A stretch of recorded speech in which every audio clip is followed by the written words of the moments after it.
bagaimana masyarakat bisa berperan serta aktif di dalam pengelolaan sumber daya air ini. Kami nantikan telepon Anda, mungkin Anda ingin bertanya atau menyampaikan opini Anda, kami silakan bahwa bagi Anda yang berada di DIY 451777, bagi Anda yang berada di luar DIY tinggal tambahkan kode area 02744517777. Dan tentu saja saya tidak sendiri pemirsa, telah hadir dua orang narasumber di Studio 1 Jogja TV. Langsung saja saya akan menyapa yang pertama, beliau adalah Insinyur Hananto Hadipurnomo MSc, Kepala Dinas Pekerjaan Umum, Perumahan, dan Energi Sumber Daya Mineral DIY. Sekaligus beliau adalah Ketua Harian Dewan Sumber Daya Air DIY. Pak Hananto, apa kabar? Alhamdulillah, selamat sore Mbak Ima. Selamat sore, terima kasih. Selamat sore juga pemirsa Jogja TV. Ya, terima kasih Pak Hananto telah berkenan rawuh di studio. Kemudian di sebelah kiri Pak Hananto ada Bapak Aris Prasena, SSI MSc. Beliau adalah Kepala Bidang Sarana dan Prasarana Bapeda DIY sekaligus anggota Dewan Sumber Daya Air DIY. Apa kabar Bapak? Baik Mbak.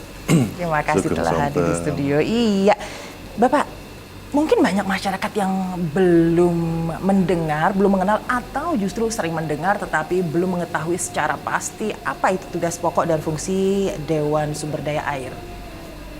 Baik, mungkin saya akan memulai dulu dengan Dewan Sumber Daya Air itu apa. Betul. Jadi Dewan Sumber Daya Air itu adalah wadah koordinasi di dalam pengelolaan sumber daya air. Jadi Dewan Sumber Daya Air sendiri itu amanat dari peraturan Presiden nomor 12 tahun 2008, di mana diamanatkan mulai dari tingkat nasional, provinsi, kabupaten itu membentuk untuk Dewan Sumber Daya Air pusat maupun daerah. Ya. Jadi tugasnya itu wadah koordinasi terkait dengan pengelolaan sumber daya air. Jadi lebih seperti itu ya Bapak ya. Ya. Kemudian di DIY sendiri ini artinya ketika sudah ada keputusan peraturan Presiden tahun 2008 ini langsung dibentuk. Apakah baru-baru ini atau sudah ada sebelumnya Bapak? Begitu perpresnya turun tahun 2008, tahun 2009 Pemda DIY langsung membentuk Dewan Sumber Daya Air Provinsi. Jadi periodenya tiap 5 tahun. 5 tahun sekali. Jadi sekarang ini sudah periode yang kedua. Periode kedua. Untuk anggotanya sendiri berapa orang, dari mana saja, unsur mana saja Bapak? Anggotanya itu dari unsur pemerintah dan dari unsur masyarakat. Dari unsur pemerintah itu mulai dari Pak Gubernur sendiri, kemudian dari PU, Bapeda, kemudian perikanan kelautan dan biru-biru yang mengurusi itu. Jadi semua yang terkait dengan sumber daya air menjadi anggota di situ, pemerintah. Kemudian untuk yang masyarakat swasta itu ya sama juga pemakai air. Misalnya gabungan GP3A, gabungan petani pemakai air, kemudian Perpamsi, karena kan air itu dipakai untuk perkotaan juga. Nah, Perpamsi itu menjadi anggota. Selain itu juga LSM yang peduli terhadap lingkungan. Dengan kata lain bahwa elemen masyarakat yang terlibat secara aktif untuk menyuarakan mengenai sumber daya air ini menjadi anggota dari termasuk komunitas sungai. Termasuk komunitas sungai. Baik, saya ke Pak Aris terlebih dulu. Pak Aris, tadi dikatakan bahwa secara sederhana adalah mengatur mengenai pengelolaan sumber daya air. Itu konkretnya seperti apa? Ya, kalau kita bicara atau mendiskusikan tentang sumber daya air, tentunya kita juga nggak bisa lepas dari konteks nasional. Jadi di tingkat nasional itu salah satu prioritas nasionalnya dari pemerintah adalah bagaimana ketahanan air. Ketahanan air ini diharapkan juga akan menjadi bagian pendukung bagi ketahanan pangan maupun ketahanan energi. Artinya ketika nanti pendayagunaan air ini kemudian bisa optimal, maka kemudian pangannya juga akan kemudian bisa tersediakan secara optimal. Sehingga keberlanjutan dari air ini juga akan menjadi bagian pendukung dari keberlanjutan ketahanan pangan maupun energi. Karena juga penggunaan air merupakan salah satu bagian dari energi baru terbarukan yang bisa digunakan. Nah, untuk menuju sampai ke ketahanan air, ada beberapa hal di sana yang itu kemudian diturunkan juga sampai ke daerah.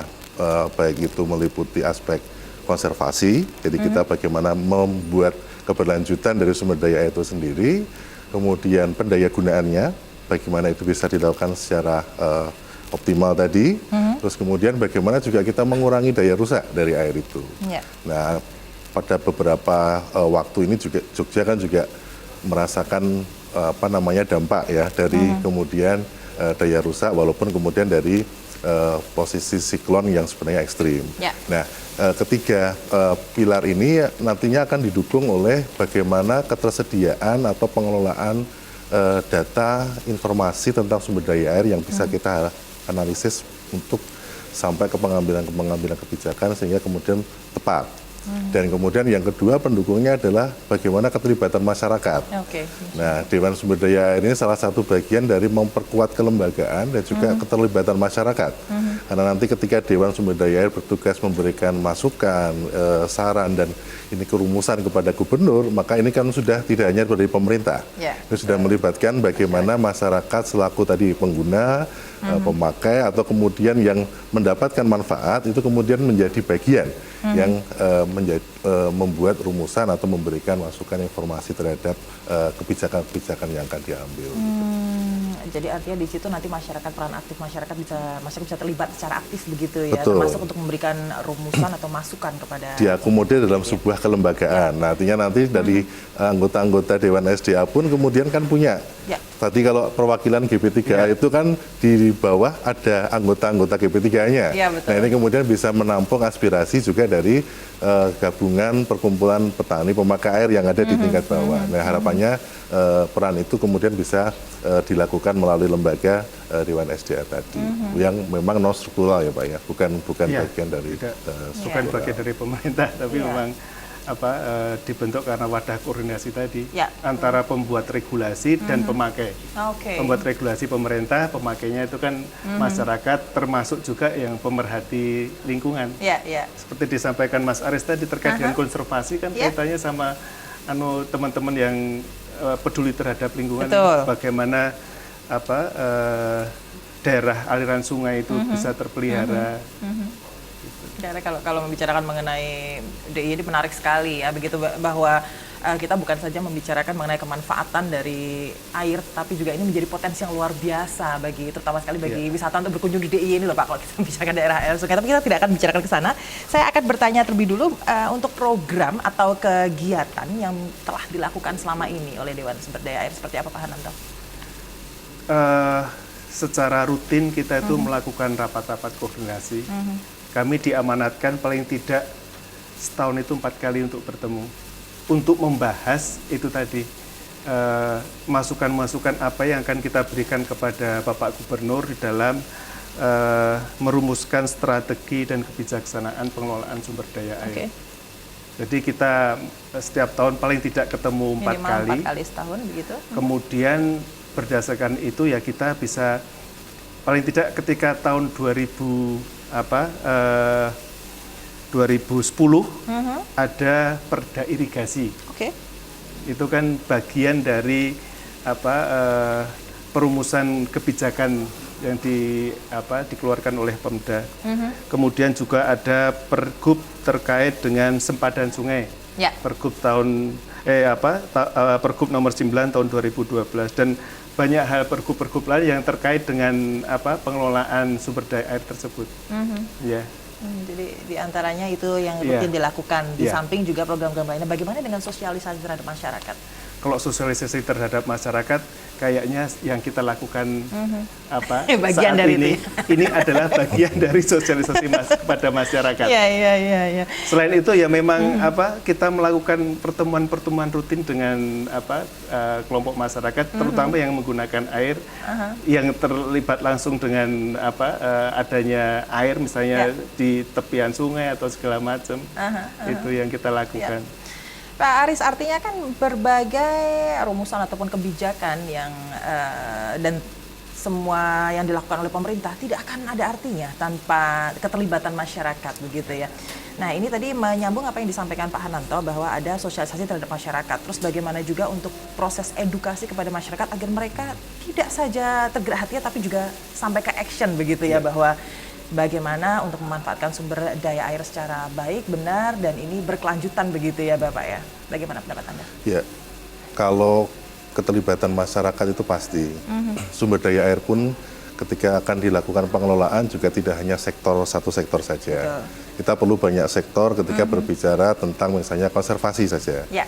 Ketika bicara konservasi, bagaimana kemudian teman-teman di perizinan memegang kemudian satu kunci. Bagaimana kemudian sumber daya air kita tidak kemudian melimpas habis air itu, tetapi bagaimana itu masih kemudian bisa terinfiltrasi atau kemudian terserap. Nah, artinya tidak semuanya kemudian bisa dikonversi menjadi lahan terbangun misalnya. Betul. Itu kan satu sisi.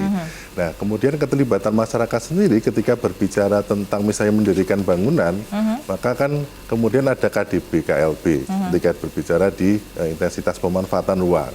Nah, kalau kemudian ruang terbuka hijau publik itu 20% dan ruang terbuka hijau privat itu 10% ya Pak Nanti ya. Artinya masyarakat juga harus punya kesadaran mentaati bagaimana instrumen pengendalian itu dijalankan. Artinya ya kalau memang kemudian KDB, KLB-nya dan kemudian LTH-nya 10%, maka ketika punya luasan tanah 100 meter ya dibuat bangunannya sesuai dengan aturan yang ada. Nah ini kan juga ini menjadi bagian kesadaran edukasinya melalui teman-teman di perizinan misalnya, tapi juga bagaimana kesadaran masyarakat itu harusnya terus dibangun.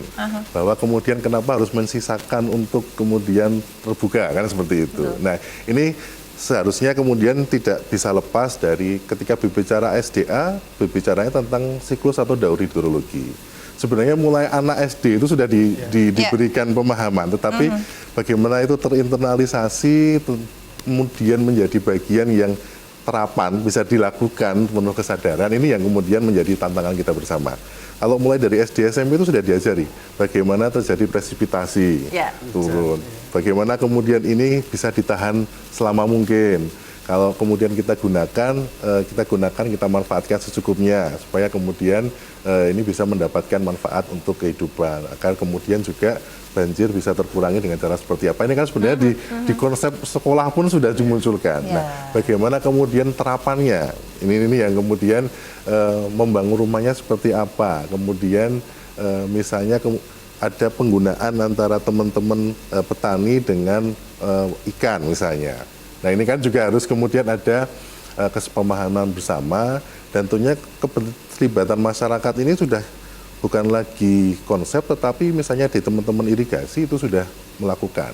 Artinya ada beberapa KSO yang kemudian dilakukan untuk melakukan peningkatan atau rehabilitasi terhadap jaringan irigasi yang ada. Karena dengan tambahan kapital sosial dan kapital dari masyarakat itu yang seharusnya bisa cuma dapat segini, ini bisa kemudian bisa lebih banyak. Atau kemudian dengan kualitas karena mereka juga menjadi bagian yang underbeni terhadap jaringan irigasi itu karena akan digunakan untuk kemanfaatan sawah yang mereka punyai. Nah, harapan-harapan ini, keterlibatan ini seharusnya memang mulai dari semua aspek tadi Mbak. Mulai dari konservasi, pendayagunaan sampai pengendaliannya.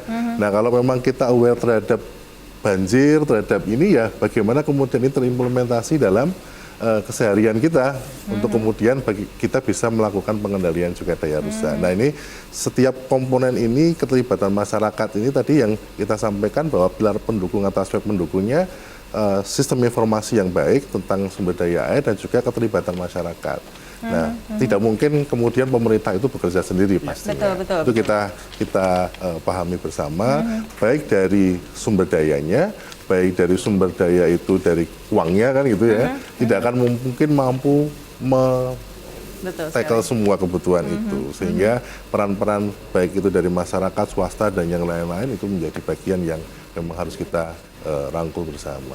Ya, artinya sebenarnya kalau pengetahuan dasar mengenai sumber daya air dari anak sedini mungkin sudah tahu begitu ya Pak ya, ditanamkan keluarga. Harusnya, tapi bagaimana implementasinya itu yang menjadi PR ya. Nanti kita sambung lagi ya Bapak ya. Terutama sekali saya juga akan berbicara apa sebetulnya permasalahan-permasalahan yang muncul berkaitan dengan sumber daya air di DIY. Jangan lupa kami tunggu telepon Anda pemirsa 451777. Bagi Anda yang berada di luar DIY tambahkan kode area 02744517777. Tetaplah bersama kami, Bincang hari ini akan segera kembali sesaat lagi.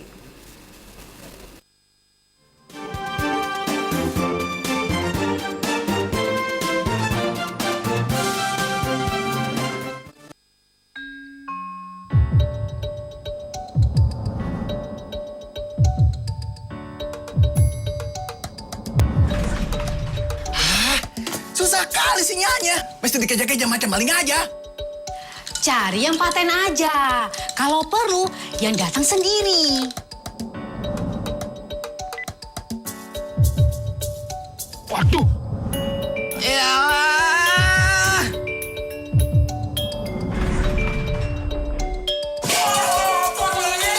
Tinggal bal-balan, Pak. Jiwa ngapura. Sabi kutino.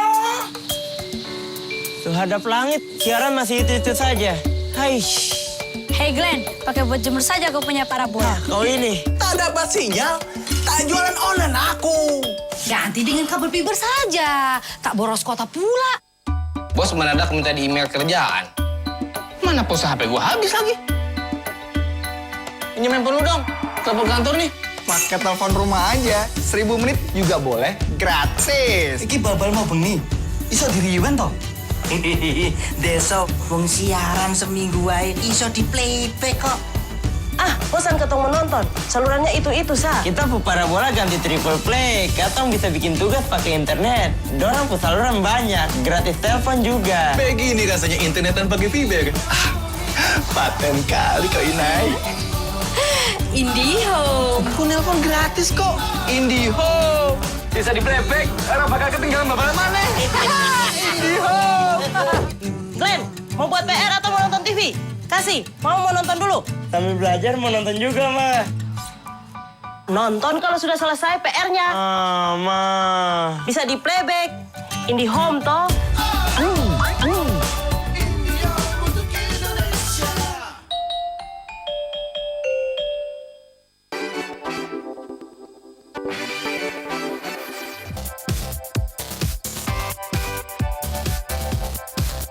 Sejak pagi, anak-anak ini sudah duduk berderet di sepanjang jalan dengan mengenakan busana Jawa serta membawa gunungan. Tahun ini Ngayog Jazz menyapa masyarakat Yogyakarta dengan mengusung tema Wani Ngejazz Luhur Wekasane.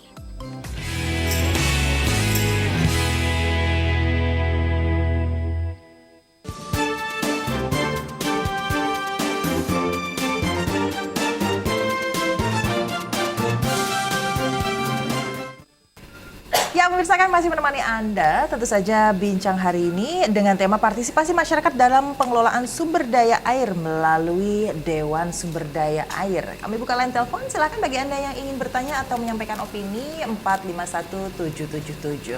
Dan saya sudah kedatangan satu orang tamu lagi, beliau adalah Bapak Hendy Hidayat ST, anggota Dewan Sumber Daya Air dari unsur non-pemerintah. Pak Hendy, selamat sore, apa kabar? Selamat sore, Alhamdulillah. Assalamualaikum. Waalaikumsalam warahmatullahi wabarakatuh. Pak Hendy dari mana bisa sebutkan unsur non-pemerintah? Terima kasih, pemirsa. Assalamualaikum warahmatullahi wabarakatuh. Jadi di dalam Dewan Sumber Daya Air ini, amanat undang-undangnya ada unsur pemerintah, ada unsur non-pemerintah. Nah, dari unsur non-pemerintah ada dari pelaku usaha, ada dari lembaga-lembaga pemberdayaan masyarakat. Kebetulan saya mewakili dari lembaga pemberdayaan masyarakat. Nah, saya dari lembaga perkumpulan Lenset. Kita berdiri sejak tahun 2006 di Sleman. Kemudian kita sudah melakukan beberapa tempat pemberdayaan, membentuk kelompok-kelompok masyarakat peduli air. Dan pada kesempatan kali ini, alhamdulillah sudah masuk periode kedua. Kita mewakili untuk unsur non-pemerintahan sebagai Dewan Sumber Daya Air. Terima kasih Pak Hendy, nanti kita sambung kembali. Saya terlebih dahulu ke Pak Hananto. Pak Hananto, tadi disebutkan sebelum jeda iklan begitu bahwa Pak Aris sempat menyebutkan untuk ruang terbuka hijau begitu ya. Ini mungkin Anda yang menambahkan apa yang disampaikan oleh Pak Aris tadi. Ya, terkait dengan yang disampaikan Pak Aris, ruang terbuka hijau itu bagian dari rencana tata ruang ya. Jadi rencana tata ruang itu ada yang namanya kawasan budidaya, kawasan lindung. Nah, kawasan lindung ini ya yang harus memang betul-betul kita jaga di dalam konservasi sumber daya air. Paling gampang kalau kita ngambil contoh itu daerah istimewa Yogyakarta. Kebetulan yang bagian tengahnya saja, Pak. Ada Sleman, ada kota, ada Bantul. Nah, yang di dalam rencana tata ruang di daerah Sleman itu kita tetapkan sebagai kawasan lindung. Artinya itu diharapkan menjadi pelindung kegiatan-kegiatan yang ada di bawahnya, terutama di dalam hal pasokan air. Kalau kita, karena sekarang kan kita sedang membahas SDA ya, jadi saya akan fokus ke bagaimana kita mengkonservasi air di daerah utara. Jadi itu di dalam rencana tata ruang sudah diatur ketentuan-ketentuan apa yang boleh dilakukan di sana, apa yang tidak boleh dilakukan di sana. Kalau boleh itu seberapa besar, itu semuanya diatur di dalam rencana tata ruang.